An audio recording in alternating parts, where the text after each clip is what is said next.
Assalamualaikum bosku, welcome to my channel. Sebelum menonton jangan lupa subscribe, nyalakan dulu loncengnya, dan jangan lupa like dan komen. Dan jangan lupa ambil posisi rebahan kalian. Untuk kalian selamat menyaksikan. Perbincangan masih berlanjut. Kakek naga berkata, kamu masih menyembunyikan sesuatu dariku. Mata kakek naga seterang obor, meskipun Ye Chen tidak menunjukkan kekurangan, tetapi dia masih melihat sekilas. Untuk memecahkan misteri ini, aku ingin kamu mengatakan yang sebenarnya. Seperti yang kakek pikirkan, aku masih menyembunyikan sesuatu. Ye Chen menarik napas dalam-dalam.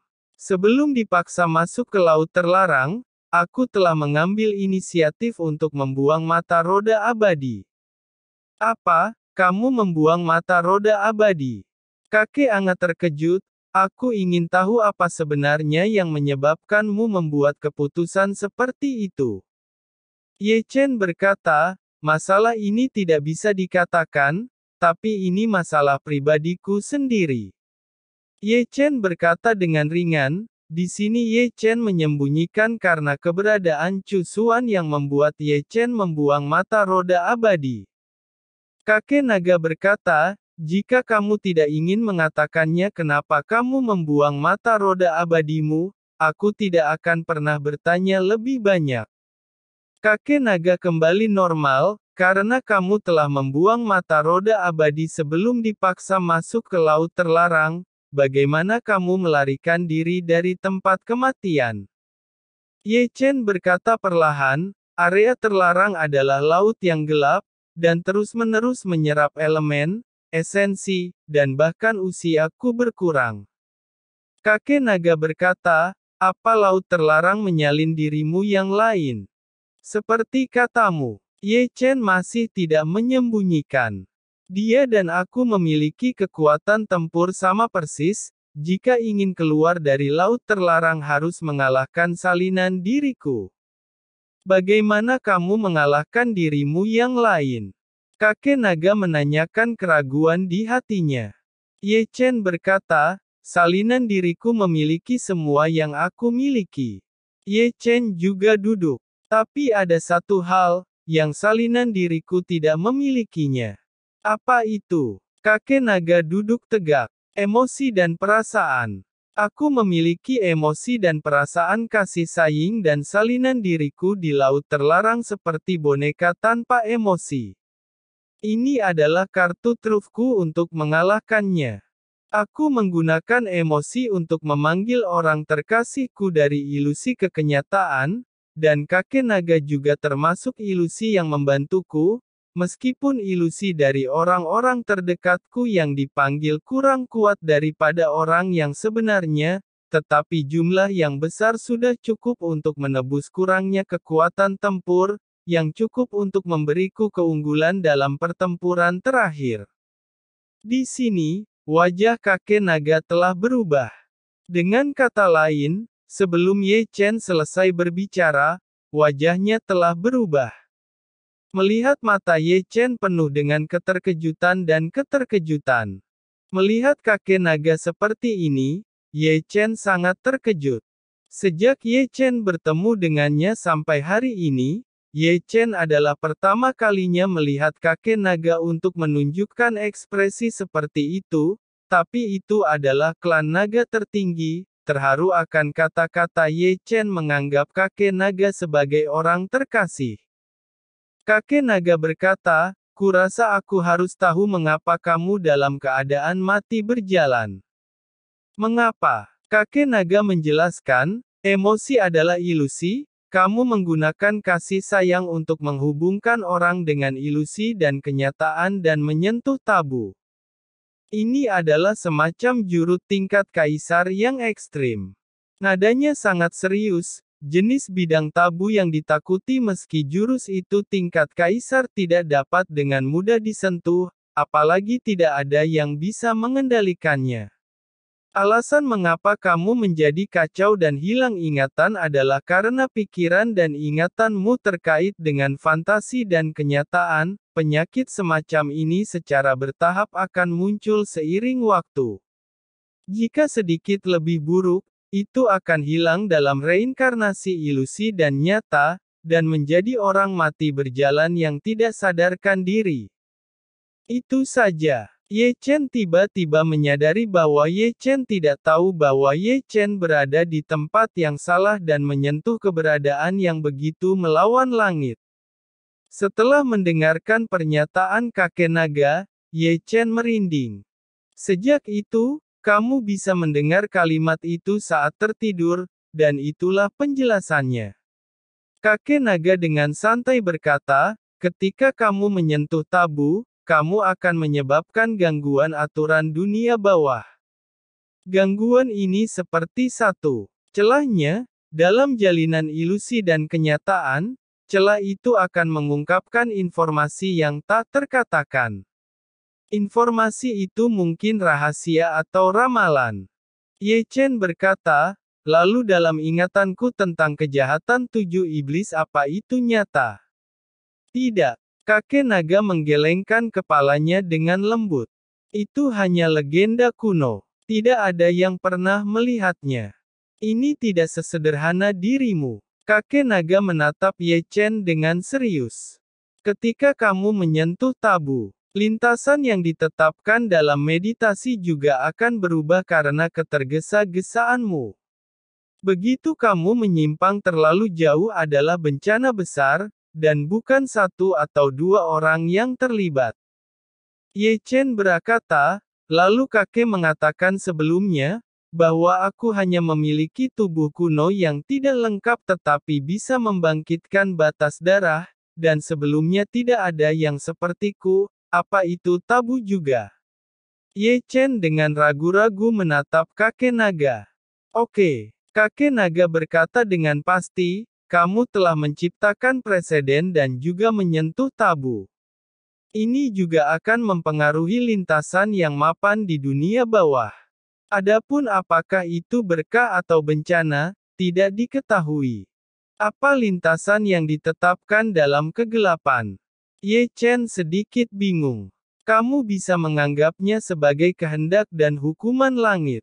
Kakek naga menjawab, di dunia bawah, langit telah menentukan segalanya di dunia. Begitu. Ye Chen menarik napas dalam-dalam. Bagaimanapun, aku telah melawan kehendak langit. Kakek naga sekali lagi mengeluarkan kendi dan menyesapnya, lalu berkata dengan makna yang dalam, aku tidak menentangmu untuk melawan langit, tetapi kamu harus siap untuk menerima hukuman langit. Ye Chen berkata, aku tidak takut. Kamu tidak ingin berpikir sesederhana itu.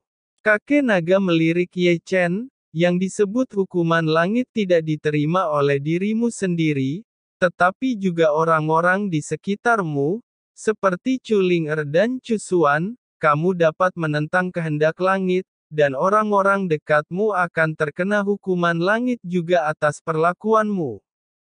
Begitu kata ini keluar, Ye Chen menjadi suram. Ye Chen tidak takut langit, juga tidak takut dihukum, tetapi Ye Chen takut orang-orang di sekitarnya juga akan terlibat.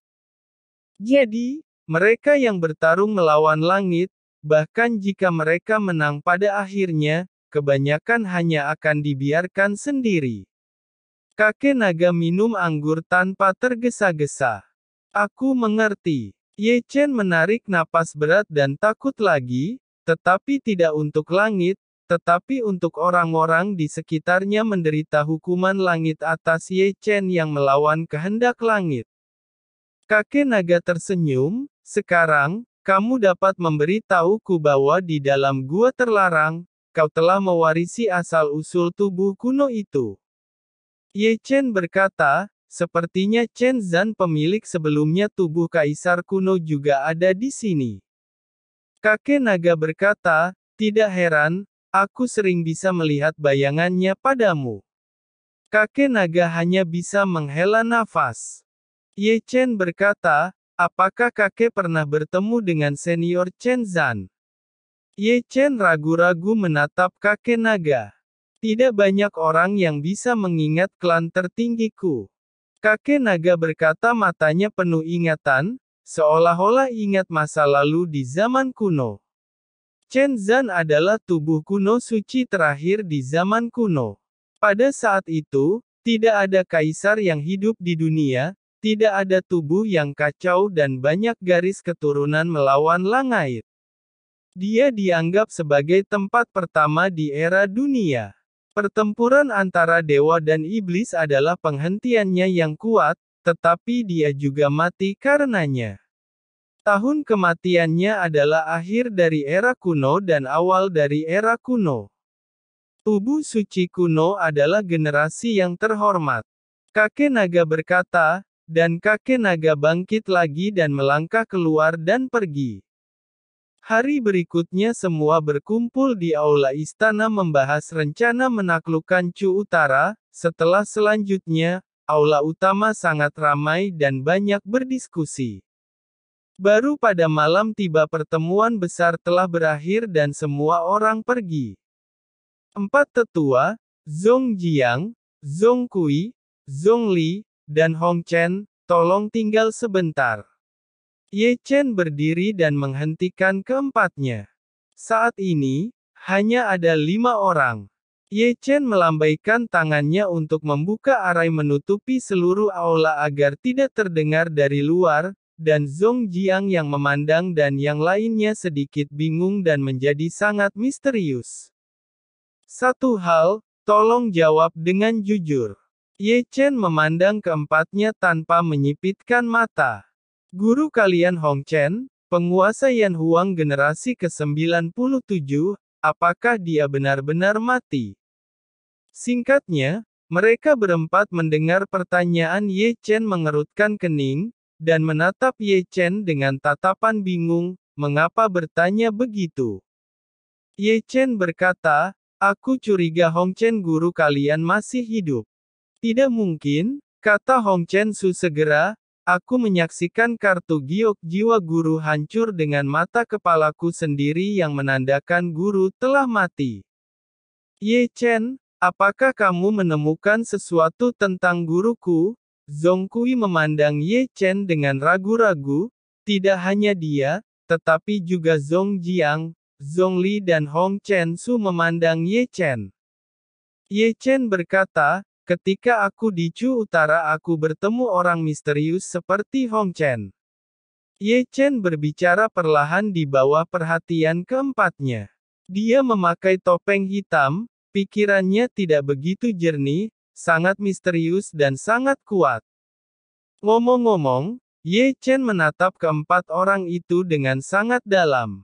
Yang paling penting adalah dia memiliki mata roda abadi di mata kanannya. Apa? Memiliki mata roda abadi? Keempatnya bergumam dan menatap Ye Chen lagi, lalu bagaimana? Ye Chen berkata, ketika melawannya, aku terkena ilusinya, tapi aku tidak menyadarinya sama sekali. Ye Chen menarik napas dalam-dalam, jurusnya pun sama seperti jurus yang aku ciptakan. Lalu bagaimana? Nafas keempatnya sudah terengah-engah. Sebagai murid Hong Chen, mereka sepertinya telah menebak sesuatu. Lalu dia pergi. Ye Chen samar-samar berkata, bagaimanapun, Ye Chen menyembunyikan upaya Hong Chen untuk membunuh Ruoxi. Itu pasti guru. Suasana hati Hong Chen Su paling semangat, seperti gadis kecil penuh kegembiraan. Kartu giok jiwa guru jelas rusak. Zhong Jiang melirik mereka bertiga. Dan itu terlalu tua untuk menjadi benar. Zhong Kui juga mengerang. Jika guru masih hidup, setidaknya berusia 1050 tahun, tidak mungkin hidup selama itu. Mungkin guru menerobos tahap Heavenly Immortal. Hong Chen Su berkata dengan tergesa-gesa. Ini benar-benar tidak mungkin. Zhong Jiang segera memveto, jika Dacu melahirkan tahap Heavenly Immortal, akan ada penglihatan dunia, dan aku tidak merasakan penindasan dari munculnya tahap Heavenly Immortal. Hanya ada satu kemungkinan. Ye Chen berbicara perlahan. Apa itu? Hong Chen menyegel dirinya sendiri, kata Ye Chen ringan, seperti putra-putri kaisar dan raja dari semua generasi. Tapi bagaimana menjelaskan kartu giok jiwa yang rusak? Beberapa orang mengajukan keraguan mereka satu demi satu. Sudah lama sekali, dan jejak jiwa dari merek giok jiwa sudah usang dengan sendirinya. Kalau begitu kau tahu kemana guruku pergi? Mereka berempat menatap Ye Chen dengan terengah-engah, berharap Ye Chen bisa memberikan jawaban positif. Aku bangun dalam keadaan pingsan dan Hong Chen pun sudah tidak ada. Ye Chen menggelengkan kepalanya tanpa daya. Mendengar itu Hong Chen Su berbalik tiba-tiba, dia akan melangkah keluar dari aula surgawi. Melihat ini, Ye Chen mengerutkan kening, melangkah keluar, dan tampak seperti hantu, berdiri di depan Hong Chen Su. Apa yang kamu lakukan? Hong Chen Su berkata, pergi mencari guruku. Aku tidak bisa membiarkanmu pergi sampai semuanya jelas. Ye Chen bergumam, membawa keagungan raja, aku mengatakan bahwa gurumu tidak sadarkan diri sekarang, dan bahkan aku telah dikalahkan olehnya. Apa kamu pikir kamu bisa menangkap gurumu dengan beberapa trik? Hong Chen Su berkata, dia adalah guruku dan tidak akan menyakitiku. Hong Chen Su tampak lebih acuh tak acuh, dan dia lupa identitasnya. Ye Chen berkata, seberapa banyak yang kamu ketahui tentang gurumu, apakah kamu benar-benar mengenalnya? Kata Ye Chen dengan suara yang dalam. Apa maksudmu? Hong Chen Su menatap Ye Chen dengan dingin. Ye Chen mengangkat telapak tangannya dan mengungkapkan cincin giok suancang. Cincin ini adalah peninggalan suci Yan Huang, tetapi apa kamu tahu, gurumu setelah melihat cincin yang aku pakai, bagaimana reaksinya? Itu bergetar. Mengapa bergetar? Karena takut oleh leluhur dari Yan Huang. Haruskah gurumu bereaksi seperti itu? Tubuh Hong Chen Su bergetar, dan ada kabut air yang tertinggal di matanya yang indah yang menyebabkan dia kehilangan kebijaksanaannya. Ye Chen berkata, aku tidak menyangkal bahwa dia adalah gurumu. Nada suara Ye Chen sangat mereda. Tapi dia bukan lagi Hong Chen di masa lalu, ini adalah bukti terbaik. Hong Chen Su berkata, apa aku boleh menyelidikinya? Kabut air mata menghilang di mata Hong Chen Su, menatap Ye Chen dengan ekspresi harapan. Ye Chen berkata, kamu telah kehilangan ketenangan yang seharusnya dimiliki oleh seorang intelijen, aku tidak bisa membiarkanmu untuk menyelidiki gurumu. Ye Chen segera menolak. Kalau begitu serahkan pada kami. Zhong Kui, Zhong Li dan Zhong Jiang melangkah maju. 3 senior, kalian juga. Ye Chen menarik napas dalam-dalam. Bukan hanya kalian, tetapi semua orang yang terkait dengan Hong Chen tidak boleh berpartisipasi dalam masalah ini. Kalian tidak tahu betapa mengerikannya Hong Chen yang aku temui. Ye Chen sebagai penguasa pengadilan surgawi berbicara, dan keempatnya diam, berdiri di sana seperti 4 patung. Aula tiba-tiba menjadi sunyi. Untuk waktu yang lama, Ye Chen memperhatikan keempatnya dengan tenang. Kalian tunggu saja suatu nanti aku akan memberikan kabar mengenai guru kalian. Begitu kata ini keluar, 4 orang yang diam tiba-tiba mengangkat kepala, dan emosi mereka kembali bersemangat. Meskipun mereka tidak tahu mengapa Ye Chen begitu yakin, mereka semua mempercayainya tanpa syarat. Masalah ini hanya diketahui oleh kalian berempat sebagai murid dari Hong Chen dan aku. Di sini, Ye Chen sudah keluar dari aula, dan hanya suara gemericik yang kembali. Mengerti. Di belakang mereka, keempatnya menarik napas dalam-dalam, tetapi tidak bisa menahan kegembiraan mereka. Meskipun mereka berusia ratusan tahun, mereka masih gembira mendengar gurunya masih hidup. Di sini, Ye Chen sudah berjalan di jalan yang tenang. Alasan mengapa Ye Chen yakin itu adalah Hong Chen bukan hanya karena Hong Chen mencari Ruoxi, tetapi juga karena perasaan yang sangat kuat yang Ye Chen rasakan. Kuat yang